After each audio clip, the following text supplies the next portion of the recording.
I think partner time can be a really quick, kind of easy collateral damage to having a first child or even a second one. And I think that's one of the things that we've really tried to focus on that we've not had to sacrifice, where I'll sometimes just like book a babysitter and say, okay, let's go, we're going. Because otherwise, before you know it, weeks go by, but without any kind of quality time between your partner and yourself. Welcome to Startup Dad, the podcast where we dive deep into the lives of dads who are also leaders in the world of startups and business. I'm your host, Adam Fishman. In today's conversation, I sat down with Martin Pannier. Martin is a French entrepreneur who started the company Primo to help small and medium-sized businesses get their IT right for new employees. He's also worked as a product leader at iziwork, Gusto, and several others. He's a husband and the father of one young daughter. In our conversation today, we spoke about raising a daughter in a multicultural family.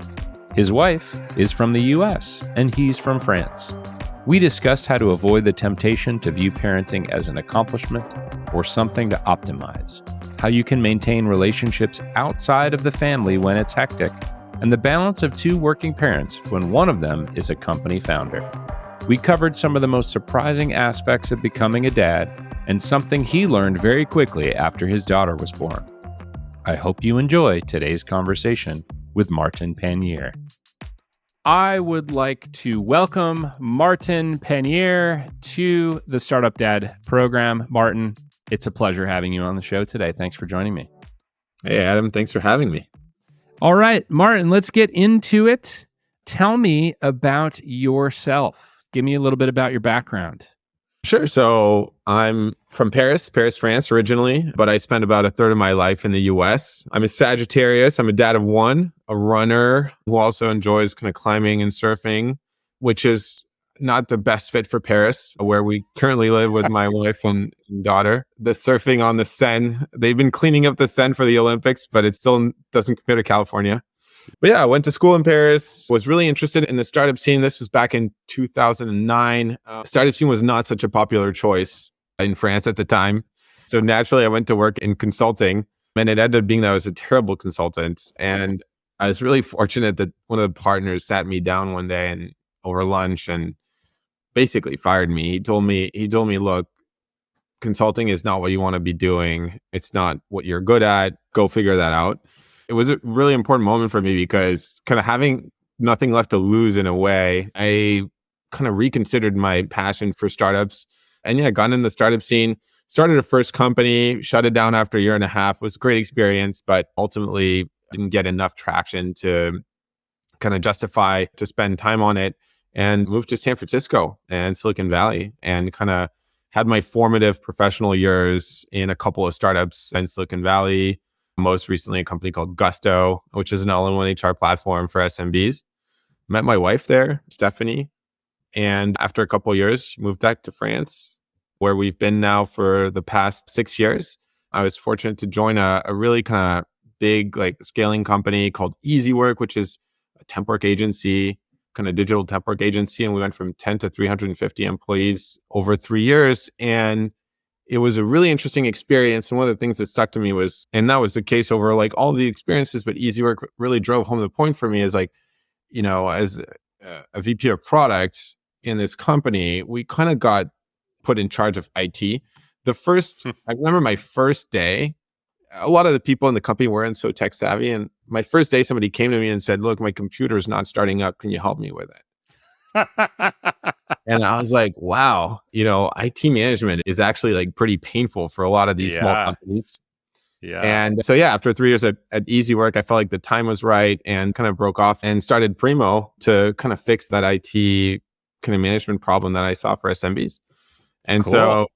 So, right now I'm the co-founder and CEO of Primo. And so essentially we do an all-in-one IT platform for SMBs. So, with Primo, the idea is that onboarding and offboarding your employees on your whole IT stack takes a couple minutes. So buying the equipment, setting it up, creating the accounts in Notion, Slack, HubSpot, GitHub, whatever that is. And then, of course, offboarding, like removing all of that, getting the equipment back, all of this life cycle. We try to make a lot easier. So that's a bit about my background and why I'm here today.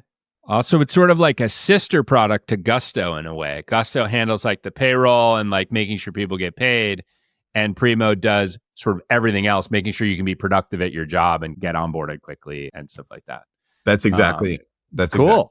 I've mastered the pitch. Brick, put me in, coach. I'm ready. You're a product person for sure, no doubt. Yes.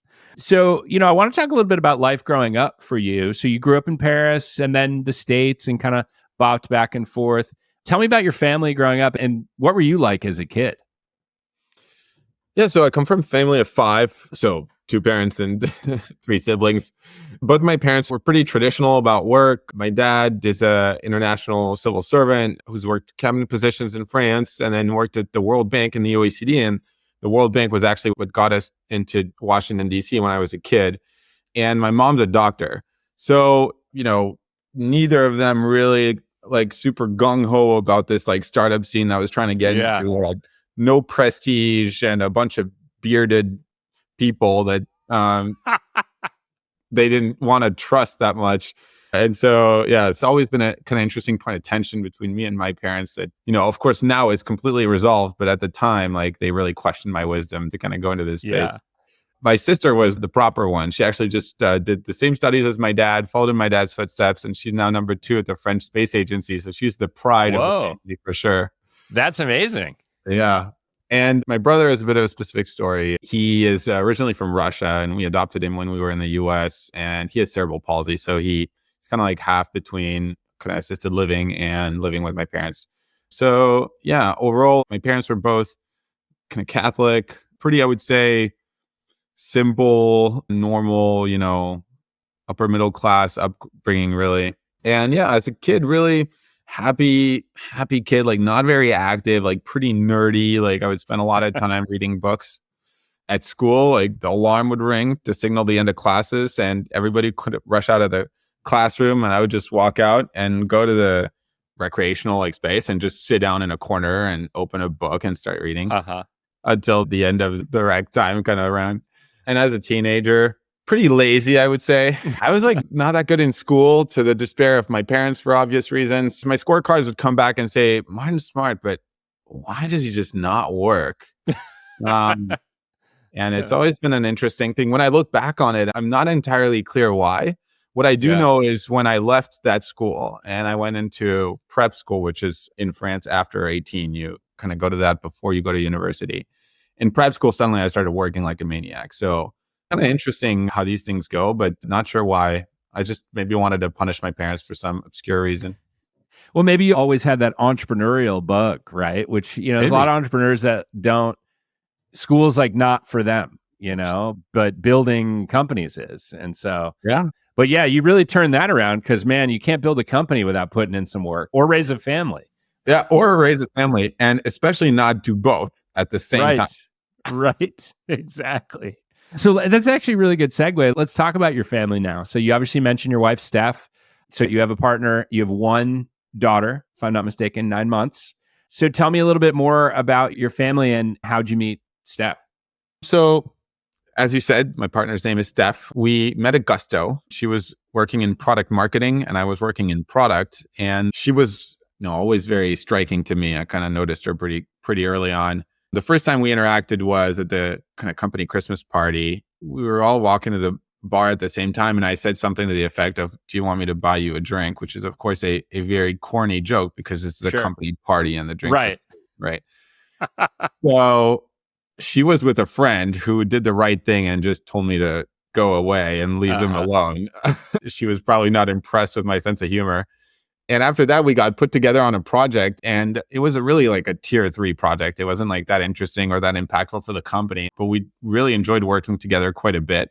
And then we really just insisted to stay working on this project. And I think our managers were like really confused. They were like, why are they insisting to work on this? This is like not an interesting topic. And yeah, one thing led to another. And then, suddenly we were kind of going out. And yeah, so it's kind of how I met Steph, which is, I think really something that hopefully is not going to get lost too much with the switch to remote companies and remote working, right? It's something that about often. I'm like, how are people going to meet? One of the main sources of meeting people is work. And I know for me, Sure. it was something that was obviously very formative in my life. Yeah. And yeah, Juno is 9 months old. So she is an absolute delight. Love having her around. I just sometimes like just sit on the carpet, next to her and just watch her play. And I'm like, wow, this is Yeah. pretty incredible stuff. Yeah. And at 9 months, kids get Yeah. pretty lively, right? Like up until about 6 months, they can't do much. Then 6 months, they enter that, like, a friend of mine referred to this as the potted plant stage, where you can like sit them in a chair and they're just like a potted plant. They'll just kind of like sit there and I you love can that. like try to jam some food in their face and stuff. But like 9 months, like they're getting into, crawling, maybe they're moving around a bit. So like they're starting to get pretty fun. I will say, because we've had this conversation with a lot of dads, right? I think a lot of dads report that in the first 6 months, it's kind of hard for them to. This is not 100% of dads, by the way, just to be very, very clear. But a lot of my friends, for the first 6 months, they say it's kind of hard to have that rapport with a child. You call it the potted plant. I call it the potato face. Sicky Chen referred to it as a potato on the show about a There you month go. ago. There you Yeah. go. Right. So potato face, but I was certainly really, really fortunate with Juno. She, I think, laughed. She produced her first laugh. She was maybe 3.5 months old. And she's always been very kind of engaging, very much like she'll stare straight into your eyes. And it doesn't feel like she's just like staring out into the void. Yeah. She's really like looking at you. And so it's been a lot easier to kind of build that rapport really, really early on with her, which has been really, really delightful. That's so awesome. And then you and Steph have moved back to France. You're not in France currently, as I understand. You're actually in my home state of Michigan, which is where Steph is from, if I'm not mistaken. Was it hard to convince her to move to France with you? Or was it like, oh, no, of course, France, let's go right now? So there's actually a funny story there, and we've kind of never told the story publicly. So first time reveals on Startup Dad, always a fan. Reveals on Startup Dad, absolutely. We'd been dating for 3 months officially, and I'd been in San Francisco for 6 years, and I was starting to get really homesick. And I, at one point, kind of just had a mind switch and said, look, I really got to go back to France. I can't stay here anymore. And San Francisco is a very hard place to leave. Like it's an amazing place. I mean, people will say whatever they want, especially nowadays. They'll say it's like, but the region is beautiful. There's hiking, there's the sea, there's Tahoe, it's just really hard to get out of there. Yeah. And so I was like, I really need to do something radical. I need to go. And I kind of sprung that on Steph. And we'd been dating for 3 months. We'd been involved for a lot longer, but we'd been only dating for 3 months. And so I left kind of November 1st, kind of that year. And we met for my birthday a month and a half later, halfway in New York. And she tells me, by the way, I got one-way tickets to Europe in February. I'm coming.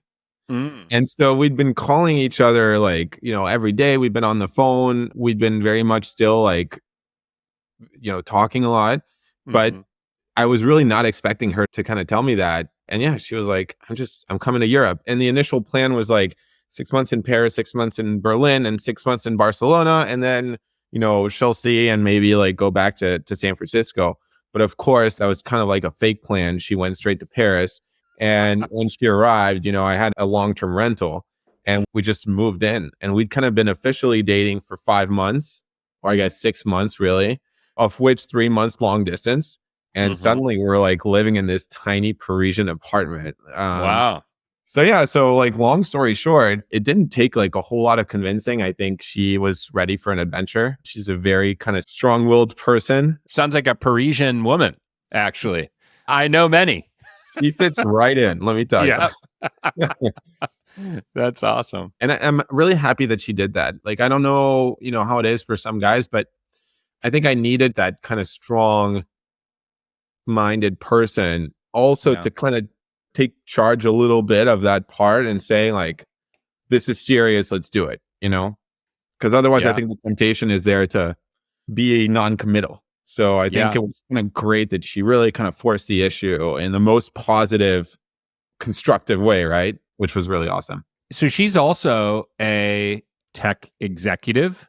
And so the first thing that comes to mind is, what was that experience like of deciding to start a family? You're also founding a company, she's working full time. Like, that's a lot. So what was that conversation like? Did you always know you were going to have kids? It's a really interesting question. I think for us, it was kind of a natural thing to do. It was kind of always clear Mhm. that we would want kids. How old were you when you had your eldest? 29 or 30, I think. Pretty Yeah. close. Yeah, I think I had just turned 30.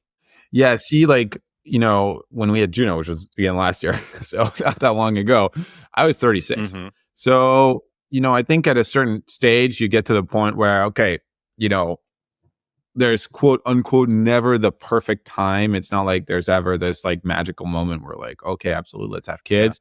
But we were like, we both lived very full lives. We've traveled, we've, had adventures. We're not getting any younger. Yeah.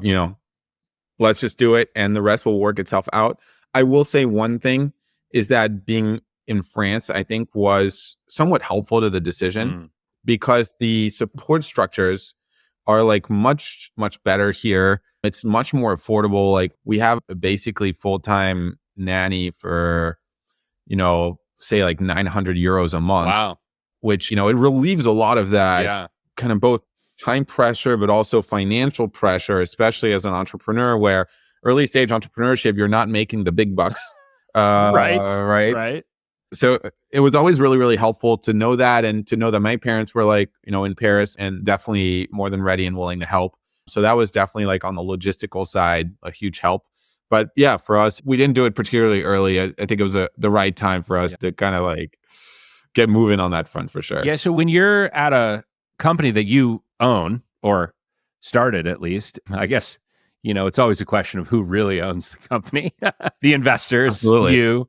Kind of the same thing as who owns our Right. house. It's like we own our house, but really the bank owns our Right. house. Let's be real. What was it like to, have a newborn and be running a company? Like, how did you think about taking time off? Did you have to have a conversation with your co-founders? How'd you communicate that to the other people you work with at the company? It was an interesting process, not entirely guilt-free, kind of on both ends, right? On the company end and on the family end.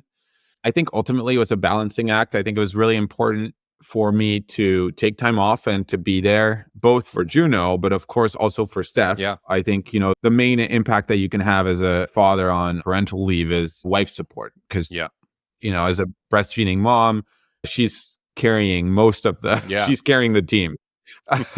So I'm helping carry her, but she's doing most of the work. She had expectations for a big parental leave. I think we're very much like kind of San Francisco startup culture. She definitely had those expectations. Ultimately, the right thing, we settled on a month of parental leave, which I think was a good balance. I think it could have been a bit more. One thing that I took away from that is, of course, things slowed down a bit. And of course, I was not 100% off. Like you're still kind of somewhat connected and there to respond to some quick fire questions and help with some kind of, important decisions. But I was pretty happy to see that overall, like when you recruit the right people and give them the right guidance, like a month, when you're in the thick of things, a month just flies by. Yeah. And it's both a lot of time and actually not that much time. And so it was nice for me to see that I could like go for a month and come back and be like, wow, actually, I'm like impressed at, how much you guys had done while I was like out. Yeah. So that was a nice feeling. And ultimately, I think both the investors and Steph kind of felt happy about where we landed. So I think that kind of shows that even though for me, like I was feeling guilty on both sides, like ultimately it was like a successful negotiation, if you will, between kind of the parties. Yeah. Oh, that's great. That's great. And a month is pretty good. I mean, especially in startup time, that can feel like an eternity sometimes. A lot happens in a month. But, sounds like the idea of being a leader that can put other people in a place where they don't necessarily need you all the time, that's a good thing. And I'll add something versus that because we wanted to build a company with mostly senior people Mm-hmm. that, bring this experience, and we don't have to kind of like teach them everything. Mm-hmm. They're still hungry and they're still working hard, but they're not going to be this like kind of crazy young wolf, Right. 20-year-old energy, just like working nonstop, but also kind of like, a lot of energy going in a lot of different directions. Yeah. But one side effect of that is that we actually have quite a few parents or parents to be. Mm-hmm.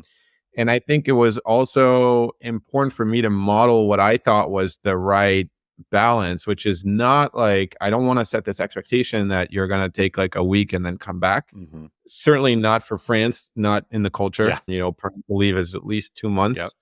So I wanted to kind of like set that expectation and balance and role model that, of course, I want Primo to be super successful. And I recognize that we're going to get there by working hard, but we're also going to get there we're mostly going to get there by working really smart, hence the people with experience, and then by also balancing all of the other important facets of our lives, because at one point, if one of those facets like completely explodes, it's definitely going to have big repercussions on the quality of your work, right? So I think kind of to your point, it was really important in terms of like being that leader to show that, you can take time. Anybody can take a month off and the company's like mostly fine. Yeah.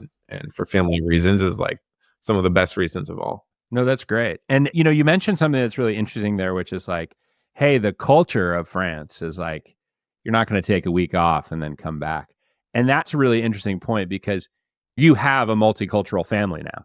So you've got you, French, also some time in the States. You've got Steph, Michigan, might as well be its own country. I know, I'm from there, the Midwest. Then you've got a daughter who's going to be both, right? French and American. I'm very jealous of her passport situation. And so, I'm really curious how the multicultural aspect has gone for the two of you. Are there competing parenting styles between like somebody who's kind of born and raised in the US, somebody who's born and raised in France? And then also I'm curious, are there competing grandparenting styles? So like US-based grandparents probably think very differently than, French grandparents. And so I'm just curious, like, does that create conflict? Does it actually work really well? How do you navigate that in your household? If I'm going to start with the competing parenting styles, I love that question. And we think about these like competing cultures like quite a lot. I think there's like kind of two things. One is absolutely there is competing parenting styles. And I think the US style is a bit more involved and a bit more, let's say the extreme of the US parenting style is like helicopter parenting, right? Or tiger parenting. That's taken to the extreme. I'm not saying this is like, right? Taken to the extreme, French parenting style is like laissez-faire parenting. Right. And so what I think is really interesting is that, first of all, neither of us are at these extremes. We're pretty like moderate and pragmatic already in that kind of spectrum of styles, right? And then we're having to actively negotiate that. And so I think what's even more interesting is we end up even more in the middle. And the older I get, the more I think, honestly, like the truth or the most kind of sensible is generally around the middle. Mm-hmm. The most sensible thing in many, many situations is like generally around the middle. So that's the first thing I will say about that. The second thing is there's US versus France, but kind of, as you said, Michigan might be its own country in a way. San Francisco, Silicon Valley might be its own country in a way. I mean, talk about a place that's like, really, really different from like, I don't know, rural Arizona or something. And so I think like a good way to think about cultural differences is also like rural versus big city, type A versus, career driven versus not career driven. And actually on those dimensions, having met in San Francisco, having met at the same company and both being, ambitious, being ambitious about the quality of our professional lives, I think that gives us a lot more in common than there is separate. And I think that ultimately what was great about that is that there were not that many debates, not about the core things. I think about the core things really were very much aligned on many things. And that's made it like a far kind of easier process to navigate. So we'll fight on like how much sunscreen to apply to Juno, like when we go out, But on the core stuff, like how we should raise her, how much we should drive her versus just love her, like those kinds of things, like we're really just really aligned. And that's been really nice. Yeah. On grandparenting styles, I don't know what your experience is, Adam, but you don't need cultural differences to have competing grandparenting styles. This is true. Yeah. That's been my experience talking to my friends, seeing my brother and sister. Well, most of my sister, my brother is married, but grandparents, I mean, I love them to death, both sets, both sides. But yeah, they come in with very competing styles. And then you tell them, no, this is really like how I'd like to, raise my child and how I'd like, this to go. And they go like, oh yeah, sure. And then proceed to completely ignore everything that you're saying. Right. And do their thing. Right. I don't know. Has that not been your experience? Maybe you have some special grandparents. Grandparents tend to march to the beat of their own drum. It's less so cultural, I think, more generational. Just things are so different from when they were parenting, right? In good and bad ways. I love that. It's really, that generational thing. And absolutely. Yeah. Well, that's good. And I'm glad to hear that, you managed to survive the grandparents. Can you think of a terrible piece of parenting advice that you got from a grandparent? I like that question. I would say no. In fact, if anything, I would say really the parenting advice has been really good overall. What's, I think, not been as smooth as like kind of day-to-day parenting. So, for example, Juno's in a stage where she's kind of starting to eat a lot of solids on top of breast milk. And we came into the kitchen like 2 days ago and the parents were like feeding her gravy. And I'm like, I understand the transition to solids, but gravy is an absolute no-go. Yeah. That sounds like Michigan to me. I mean, you just eat some gravy, hook it up to an IV. Why not? It could have been like, in France, my parents could have like fed her blue cheese or something. I don't really know. That's not an actual example. Don't call child services. But it's like, no added salts, no added sugar, simple foods, no processed, like no nothing. It's like on these kinds of things that the tension like appears more. Yeah. But if you think about like the advice that they give you, I think as new parents, you don't always want to hear it because with their experience now, they're like, oh, you're overthinking things so much. But overthinking is part of being a new parent. Yeah. And it's okay. And so they're telling you, oh, like chill out. You'll see things will be fine. And you're like, well, that's not helpful to me. I got to learn that lesson myself over time as I see that my kid is now fine, because if I like start out saying, oh, like all good, my kid's totally fine. And I don't know, something might happen to them. So overall, it's been like good advice. Just, kind of hard to hear really mostly as a well, and now your daughter's going to grow up loving gravy. Probably. So this is a thing. It's really going to happen. It's like a true Michigander. A true Michigander. Yeah. I love that. Steph is not going to be happy about Juno loving gravy. Let me tell you that. When you think back to Juno being born, what's the earliest memory that you have of becoming a father? Earliest memory is saying something really, really funny. And then the nurse looks at me deadpan and goes like, that's a dad joke. And I'm like, wow, it's official. Yeah. No, unfortunately, my humor has been dad humor for a long time now. It was a really interesting kind of process. First of all, I think one of the earliest memories, of course, is Juno's birth itself. Went into it without really, well, first of all, I went into it scared shitless, but without like a strong expectation of like what was going to happen or how intense it was going to be. And I have this really clear memory of like step during contractions, basically grinding my hand down to dust.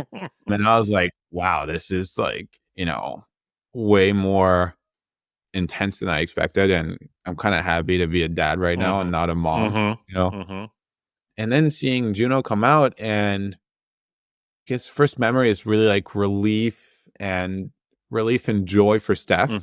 And then a couple days later, just doing skin to skin, going like, oh, wow, this is pretty incredible stuff. Having that tiny little human being sleeping on your chest. It was a nice memory. Yeah. It's a jumble of emotions, really. I think, I don't know like what it is for you, but you know, I'd love to kind of hear about it actually, but for me, it's kind of hard to single out one emotion. It was just one emotion or one memory. It's just like the continuation from like pregnancy to kind of early birth, even to now. Mhm. It's just like a journey, and I'm trying to like be present at each stage of the journey and enjoying what each stage of the journey has to offer, right? Without kind of trying to get in my head too much. Yeah. I wanted to ask you about something that we kind of talked about a little bit in our prep for the show, which is somewhat related to this idea of enjoying the journey at these different phases. And that's it. There's a temptation to view parenting, you described it as like an accomplishment or applying a lot of optimization to family life. And we optimize in our jobs all day long, right? Like I think about efficiency across everything. It's just like how I'm wired. But it's not always the case with parenting. So tell me more about this idea of parenting as an accomplishment or trying to avoid optimizing family life. So, first off, a bit of a disclaimer. Juno's 9 months old. And so, who knows, maybe when she's like 15, 16, 17, we'll really get into that optimization mindset because we'll want her to go like to, a good school. And so we'll get a tutor but you read a lot and you hear a lot through the grapevine about these parents. And so again, just the disclaimer is to say that there's no judgment, right? And I can only talk to you about how I feel right now. And for all I know, I'll just learn my lesson and be very different in the future. But you kind of hear through the grapevine and read about these parents, and you feel like the kid is the parent's product. And they kind of measure their accomplishment as parents on how successful the child is. And I think that leads to that, like, potentially to the extreme, to that helicopter parenting where kids kind of never, the risk there is that you don't listen to the kid enough and you try to like push too much onto him or her. And, ultimately your child is not a way to redo your life and relitigate your failures. And I think there's one thing where we're lucky from that perspective is that Juno already at this young age certainly comes across to us as having strong opinions and be a strong-willed woman. Yeah. And so she's kind of reminding us that we're here to, be there along for the journey with her, not so much to like give her the tools maybe, but we're not viewing it as like we absolutely have to make Juno successful. Well, give her the tools and she'll do with the tools what she wants. And I think it's this important kind of push and pull between pushing and listening. And so again, kind of hard to say exactly what we'll do, but we certainly want to be those chill parents too, where we'll be like listening to her and viewing ourselves as like this like support network, not this like source of pressure. Yeah. So on a day-to-day basis, what does that mean? It means in an interesting way. I'm trying to segregate, certainly personally, and I know Steph does the same, but we try to segregate our work mindset from our family mindset. Yeah. And I know for a lot of people, they want to unify that. They want to have this like single mindset that applies generally throughout their lives, right? What I found instead is that context really matters, and I don't want to behave the same way as a manager to a team or as a leader to a small startup as I want to behave in my family, as I want to behave with my friends. I'm like a bit of a different person for each. And so I'll be super organized. I'll have like Notion and, task management for my work life. I am never, ever setting up a Notion for family life. Not judging people who do. I know my co-founder has like a task manager with his wife. So I think it's like, okay, but yeah, certainly we want to like kind of do that differently. Yeah. And so we want to actually actively segregate those mindsets and those tools and those habits and keep that flexibility and play with ourselves a little bit and be able to be this like person, while always being ourselves, being person A in family, person B at work, and person C with friends. Yeah. Oh, that's great. That's a great perspective to have there. What surprised you the most about becoming a dad? One of the things that surprised me the most, to be honest, is how kind of natural it's felt. And I think it's a byproduct of two important things: is one, having a great partnership. I think that certainly eases the transition quite a bit. And two, like having done it quite a bit later in life where, most of your friends are already parents. Mm. So we're really not, doing this in a vacuum. I know one of my best friends and my best man, like he was the first one in our group to have kids. He is 6 now, by the way. Whoa. I should get him on the show. Yeah. I don't know how he'll have time, but we'll get him. He's also not in startups at all. But that being said, he more than makes up for it in being a dad. Yeah. And, I think for them, it was like a lot harder because they were really one of the first ones to, in their lifestyle, really kind of changed, bifurcated from the group's lifestyle, like really, really early on. For us, it's actually like our lifestyle's bifurcated for not having kids. And now that we have kids, we're essentially kind of like getting in the same groove as most of our friends. And that's been a really kind of nice feeling. And so really that's been like one of the more surprising things is again, like, how natural it's felt. And that's been a really, really nice feeling. Is there a competition? You maybe mentioned a surprising thing about diaper changing ability. Is that a thing in your household? Who's the better diaper changer between you and Steph? So Steph is so good at the emotional kind of side of things, everything that's like intuition. Whenever there's a process to be followed in a methodical way, it's not her strong suit. So sometimes I go and want to change a diaper for Juno, and then I see that the diaper is basically like put on backwards. Or you know how there's like these two scratches, and like one of them is like set around the middle, but one of them is like at the edge, and so the diaper is like all wonky. And anyways, so I'm definitely like in charge of like those parts, which has been an interesting kind of way to get to know your partner a little bit better. You know, for us certainly. No huge surprises there. Nothing that I wasn't expecting with Steph, other than, how awesome it is to be able to kind of just partner on this adventure. What's one thing that you learned really quickly after Juno was born? Like right away where you're like, oh, I got to do this. Two things. One, I learned that parental leave is not what I thought it was. What I thought it was is like a month off. Right. Where, I'm going to be able to do stuff around the house and some home improvements and like stuff like that. And maybe some like kind of deep strategy work on Primo. And Steph was going to be able to like take French lessons, and absolutely not. It's like a fight for survival. Nothing that your listeners will not know. Most of them are dads. Seriously though, the main thing that I learned was whenever Juno sleeps, if you can, sleep. Like on weekends or stuff like that. Especially at a young age where the nights are not getting kind of completed end to end. You really got to kind of take that opportunity. I guess really whenever Juno sleeps, it's like you got that hour and a half you can sleep, but in general, that's the golden time. Like, if you got some stuff to do, like now's the time to do it. And that, of course, includes napping. But really optimizing for that time, I think, was one of the things. Because this better than anybody with 2 kids, because I think that's like, kind of 2 times more. But when your kid's awake, it's just a lot harder to be focused on anything. And again, which is why it's even worse with 2 kids. So when they're sleeping, go. The idea of sleeping when they're sleeping is, well, one, I mean, I love naps. I appreciate them much more as a parent than I did beforehand. But the other thing is like, it's hard to get yourself to say, okay, now I can sleep, because you like look around your house and you're like, there's a million things that need to be done right now. And I have this window of time. And so you almost have to not, beat yourself up too much to be like, you know what? Mount laundry is going to stay there. I need to rest. So that's what we're going to do. Yeah.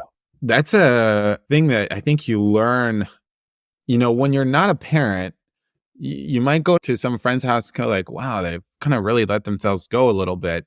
And then you become a parent and then you go like, I should have not judged anybody. Yeah. Because, once you really get into the thick of things, there's just way more to do than fits in an average day. Yeah. And so, you really got to like kind of make some small sacrifices and kind of let go of some small things. And it's a work of patience and really, letting go. Yeah. As you say, super important. So speaking of letting go, one of the things that I hear from a lot of folks is that maintaining relationships outside of the immediate family gets a lot harder when you have kids. How have you prioritized doing that, you know, with the overlap and being a busy parent and a startup founder and like all the things? I mean, the honest answer is I haven't as much. Mm-hmm. I explained to my best friends that, these are going to be a couple years where I'm not going to be as present and it's going to be a lot harder to kind of make that time. So that being said, where we're lucky is with one child, it's still pretty flexible. Mm-hmm. I don't know if you remember that time, maybe before your second was born, but because there's only one child, like you can somewhat at the start of the week say, okay, tonight, or that's the night in the week where I get off, and that's the night in the week where you get off, and maybe we can get a babysitter for Saturday, and we both kind of do something social together and with friends. So we're still managing to see friends at least like, once a week. But yeah, between working out, staying healthy, seeing friends, seeing family, work, and kind of the core family unit, it's a lot. Yeah. I think if people kind of go into parenting with the expectation that they're going to be able to maintain their social life, I don't think that's the right expectation. Right. I think you have to be okay with at least a temporary, or what you think in your mind is a temporary decrease in social time. It's almost like when you went into, parental leave, you and Steph were both like, oh, we'll do all these things. And you're like, nope, we learned that real quick. Like, got to make some adjustments to our expectation. Absolutely. Yeah. Some sacrifices and some adjustments, 100%. What's your favorite book to read to Juno? My favorite book to read to Juno is Sheep in a Jeep. We've owned that book. I know that book. They crash into a tree because they're having too much fun. Because they're having too much fun. Yep. And then Jeep for Sale, cheap. Love that book. Awesome book. I love it. Let's be honest. Juno is 9 months old. She's not understanding much what's going on in the book. So might as well read a book that I love. And that is really Sheep in a Jeep. I mean, I know that Sheep in a Jeep is not War and Peace or anything like that in terms of length, but have you memorized, like, can you read that book from memory now, or you're just like turning pages and saying words and not even have to look at the page? If I have the book, I like mostly know what's coming next. Yeah. So sometimes before even turning the page, I'm like kind of giggling to myself. Juno's looking at me like confused, like what is going on? That's awesome. Question: are you raising Juno? I think about this because we have a bunch of French children's books in our house. My wife was a French major. We get them as gifts and things like that. And they're kind of fun. So I have the French version of Where the Wild Things Are and stuff like that. Are you raising Juno do you speak to her in both French and English? Short answer, yes. Long answer is it's more complicated because our kind of family language is English. If at 3 years old, or maybe sooner, she goes to daycare, and then at 3 years old, she goes to preschool, that'll all be in French. Right. And we have a couple of either American friends in Paris or French-American couples where the kids go to school in France and the family kind of language is English. Mm-hmm. The kids are between 5 and 8 years old. And it's worked out like pretty well in terms of having both languages. Yeah. The most challenging thing is that the kids will start correcting the non-national parents. Yes. I'm thinking about these couple of friends, and the kid goes like, Mom, that's not how you say it. That's so funny. That's not how you say that in French. Yeah. I'm like, whoa. So Steph's not super excited about Juno correcting her French. But yeah, that's kind of how we're approaching that. Yeah, it's funny when my wife and I were in Paris with our family last summer, and we went out, just the two of us, for a drink one night, and sitting next to us was like a grandmother who was Australian and her granddaughter who lives in France but has English-speaking parents. And the granddaughter who was like the same age as our kid, was like doing everything in the restaurant because grandma is like, well, I don't know. I don't speak the language. And so the granddaughter was like ordering, asking for the check, like all the things, and then striking up a conversation with us. It was really fun. So maybe, you'll get that with Juno at some point. She can help. Yeah, hopefully. That'd be really nice. Yeah. She'll help. She won't even correct Steph. She'll just be like, actually, let me just do this for you. How has starting a family and a company simultaneously impacted your life? Well, I think one of the main ways it's impacted my life is the sudden and dramatic loss of time, of available time, has kind of forced me out of one of my natural tendencies, which is to overthink things. And so I think that's been a really interesting experience where, and a lot of parents, by the way, you don't have to be a founder, like report this. A lot of parents will say, after having kids, suddenly I approach my work like a bit differently, where I just don't have the luxury anymore of like talking about it and then thinking about it. And I'll just like do it and be focused on, of course, doing a good job, but yeah, be more about like just being efficient and doing. And so I think that's been actually really, really useful in my kind of founding role, which is somewhat new to me because, after 15 years, you just don't approach the role in the same way. I'm referring to the first time I started a company. And so it's been like really, really helpful to just not worry about all the details, not be as in everybody's business, kind of have to be more trusting and focus instead on setting the frameworks for the company, both cultural, strategic. Of course, I'm still very, very, very hands-on, but it's kind of forced me like to be more focused. And I think that's been really, really helpful in making me a better founder. At least I hope. I would have to double check with the team on this because they might report something completely different. Yeah. But yeah, very sudden loss of time overall and shortage of time. Yeah.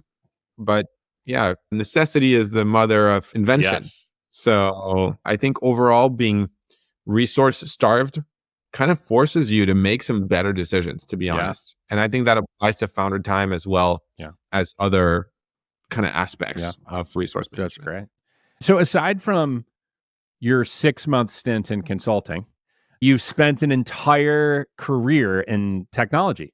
When you think about the relationship you want, Juno, potentially if you end up having more kids, like what is the relationship you want them, your daughter, to have with technology as she gets older? It's a bit of a stressful question because I think what it does is it kind of forces us as, executives at our own level, not in the biggest companies, but as executives in tech, to think about the impact that tech is having on the world. And one other thing that I think informs what I'm going to tell you is the fact that my mom, I mentioned she's a doctor, but she works in neuroimaging and specifically on kids' brains. So she's specialized in MRI and that imaging of brain activity in kids. And so we talk about her often about this, and especially younger kids, how technology, screens, and algorithms specifically can have a really negative impact on prefrontal cortex development and in general, like social skills development, sometimes even like motor development for like typically eye movement and that kind of stuff. And so the conclusion that we've reached is really as little technology as possible. Of course, look, we're realists. We're going to get to a point where Juno is screaming and we'll just give her an iPad and she'll get an hour of screen time so that we can drive somewhere or, be in a plane without ruining everybody's lives around us. But overall, we've really settled on, really like no tech. And what I find concerning is that you probably read this too, but there's like anecdotal stories in the press that executives at some of the biggest like social media companies, for example, that's how they approach technology. They say no phones until, you're like 15 or 16 years old. And even then with like parental controls and no social media until you're 18. And so I think that should make us like collectively kind of think about what we're doing and why we're building these tools that we, in many cases, don't want our own kids to use. Yeah, I talked to somebody at YouTube who said, all the leaders at YouTube don't let their kids watch YouTube. And I was like, that's interesting. Yeah. Interesting and concerning. Yes, very. Because on the other hand, we're building these algorithms that are highly engaging. And look, ultimately, I think there's no broad depiction of technology that'll be useful. Like even, a little like toy that has electronics in it could be considered technology. So I think really it's like technology as a tool. So think about like iMessage or something that enhances our capabilities, like Steve Jobs' bicycle for the mind kind of metaphor. I think that's like really positive. And I remember as a kid being on like MSN, right? The first social media essentially, and loving it and loving how it enabled me to stay in touch with some friends that were really far away and sometimes you would make new friends. versus tech as like a destination. I'm thinking typically like, feeds and that kind of stuff. So I think there's some nuance that we can bring on top of that. But overall, yeah, I mean, I think what you're saying is like a really good example and should be a really kind of big warning sign to a lot of parents out there that technology can be something that can be really detrimental to the development of children. Yeah. And until they're like kind of their brain is fully developed as adults, we should probably limit their exposure to it for sure. Aside from sleep, what's something that you had to give up when you became a dad? Screen time. For you. For me. It's been a really interesting journey to realize how addicted I am to my phone. I don't know if you use the screen time, what's it called? I think it's called screen time on iOS. That tracks how much you're on different things. Yeah. Yeah. And it also tracks, how many pickups you do. Oh, I did not know that. It's insane. Yeah. Like 120, 150 phone pickups a day. Wow. So kind of actually related to the previous thing that we were talking about, really. It's both, I don't want to be on my screen in front of Juno. And two is it's forced me to take a step back and wonder about the role of technology in our lives. And the net is that I've definitely sacrificed a lot of screen time, which I think is like overall good. And of course, there's the standard stuff, which you all know as a dad. But yeah, of course, like, social time, like impromptu social time. I think one of the big ones that you have to be very careful is spousal, like partner time. I think partner time can be a really quick, kind of easy collateral damage to having a first child or even a second one. And I think that's one of the things that we've really tried to focus on that we've not had to sacrifice, where I'll sometimes just like book a babysitter and say, okay, let's go, we're going. Because otherwise, before you know it, weeks go by, but without any kind of quality time between your partner and yourself. So I think that's like something that we've been very conscious of. Yeah. If you think back to the last 9 months, what would you say is a mistake that you've made as a dad? Something you'd like to do differently? When I look back at these 9 months, I think one of the things that has been a mistake, and to be honest, is a bit of a recurring thing, is kind of getting easily frustrated or overwhelmed and not always reacting in the best way. I think that there's a lot of stress, there's a lot of tiredness. It's a big life change. It's kind of sudden, even though you get 9 months to get ready for it. The actual change is kind of sudden. And it's kind of too easy to take it out on your partner and not voice it in the most constructive way possible just because you're overtired and you just want to get it out. And I think that's not super helpful. Your partner's in the same situation as you are. He or she is your partner. And so, they probably want to vent too.